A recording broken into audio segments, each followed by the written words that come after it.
Assalamualaikum warahmatullahi wabarakatuh. Yang terhormat dosen pengampu mata kuliah pengantar ilmu politik, yakni Ustazah Fika Anjana MPD, dan juga terlebih pula teman-teman yang saya banggakan. Di sini saya ingin mempresentasikan hasil dari peta konsep saya tentang ilmu politik dan hubungan antara ilmu politik dan hubungan yang lainnya. Yang pertama ada ilmu politik dan sosiologi. Jadi, ilmu politik itu sangat erat kaitannya dengan sosiologi karena politik selalu berkaitan dengan masyarakat. Nah, makanya sosiologi itu membahas struktur sosialnya. Ada stratifikasi sosial, ada hubungan antar kelompok, ada pola interaksi sosial, dan juga yang mempengaruhi dinamika kepuasan masyarakat. Nah, misalnya itu untuk memahami kenapa suatu kebijakan ditolak atau diterima oleh masyarakat, kita perlu lihat dari perspektif sosiologi. Apakah kebijakan itu adil? Dan juga apakah menyentuh semua lapisan masyarakat? Nah, dengan sosiologi ini, kita bisa paham bagaimana kekuasaan terbentuk dan dipertahankan melalui norma nilai dan institusi sosial lainnya. Yang kedua ada ilmu politik dan antropologi budaya. Jadi di sini ada antropologi budaya. Antropologi budaya ini juga membantu kita melihat bagaimana budaya lokal mempengaruhi sistem politik. Misalnya di daerah yang kuat adat istiadatnya. Nah, sistem politik itu biasanya sangat dipengaruhi oleh tokoh adat.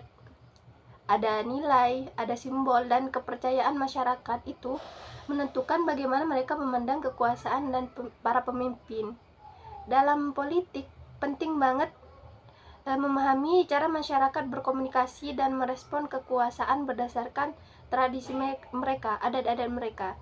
Jadi, hubungannya antara ilmu politik dan antropologi budaya ini membantu menciptakan pendekatan politik yang lebih kontekstual dan sensitif terhadap budaya.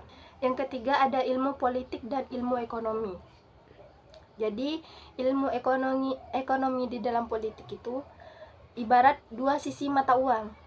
Jadi, kebijakan politik bisa sangat mempengaruhi perekonomian, seperti dalam peraturan pajak, ada subsidi, ada anggaran negara, dan juga hingga perdagangan yang ada di Indonesia. Hingga juga internasional. Sebaliknya, kondisi ekonomi itu juga bisa menentukan stabilitas politik. Misalnya, kalau ekonomi itu sedang krisis atau kritis, anggaran pengangguran kan makin naik, dan juga bisa muncul keresahan sosial yang berujung pada gejolak politik. Maka dari itu, ilmu politik perlu memahami prinsip-prinsip ekonomi untuk membuat kebijakan publik yang lebih efektif, efisien, dan lebih adil. Yang keempat ada ilmu politik dan psikologi sosial. Jadi, psikologi sosial ini membahas perilaku individu dalam kelompok. Jadi termasuk bagaimana mereka membentuk opini politik, bagaimana memilih pemimpin, bagaimana atau bersikap terhadap isu-isu tertentu, memilih gosip-gosip yang harusnya dipercaya atau tidak. Dengan ilmu ini, ilmu politik itu bisa memahami pola kampanye politik. Jadi bagaimana opini publik terbentuk dan kenapa masyarakat itu bisa sangat emosional dalam pemilu. Contohnya dalam pemilu, misalnya nih, efek media sosial terhadap persepsi publik atau bagaimana propaganda bisa mempengaruhi perilaku massa. Ini penting. Dan juga pentingnya karena buat bikin strategi komunikasi politik itu yang sangat tepat. Jadi psikologi itu sangat penting di dalam ilmu politik. Yang kelima ada ilmu politik dan dalam ilmu hukum. Jadi hukum di dalam produk politik itu contohnya itu undang-undang. Undang-undang itu dibentuk melalui proses politik dan setiap kebijakan harus punya dasar hukum. Sebaliknya juga, hukum juga membatasi ruang gerak politik supaya tidak sewenang-wenang atau tidak semena-menanya. Dalam demokrasi, misalnya ada hukum yang membatasi masa jabatan presiden, melindungi hak warga negara, dan juga menjamin keadilan. Jadi, tanpa memahami hukum, seorang politisi itu atau pembuat kebijakan bisa salah langkah dan merugikan masyarakat. Jadi ilmu hukum dan ilmu politik di dalam ilmu hukum ini sangat penting. Yang keenam ada ilmu politik dan filsafat. Ilmu politik dan filsafat itu memberikan dasar pemikiran bagi konsep-konsep penting dalam politik seperti keadilan, ada kebebasan, kedaulatan, dan juga etika. Dalam filsafat politik, kita belajar dari pemikiran tokoh seperti yang pertama ada Plato, yang kedua ada Aristoteles, yang ketiga ada Karl Marx, hingga yang lainnya juga. Mereka memberi kita landasan berpikir bahwa yang mendalam tentang apa itu negara dan juga untuk apa kekuasaan dan bagaimana menciptakan sistem politik yang ideal. Filsafat membantu ilmu politik agar tidak hanya fokus pada praktik, tapi juga pada nilai dan tujuan yang mendasarinya. Jadi bukan hanya sekedar iming-iming saja. Yang ketujuh ada ilmu politik dan etika. Etika dalam ilmu politik itu berperan sebagai penuntun moral. Penuntun moral, tidak semua yang legal itu etis. Diingat ya teman-teman, tidak semua yang legal itu etis.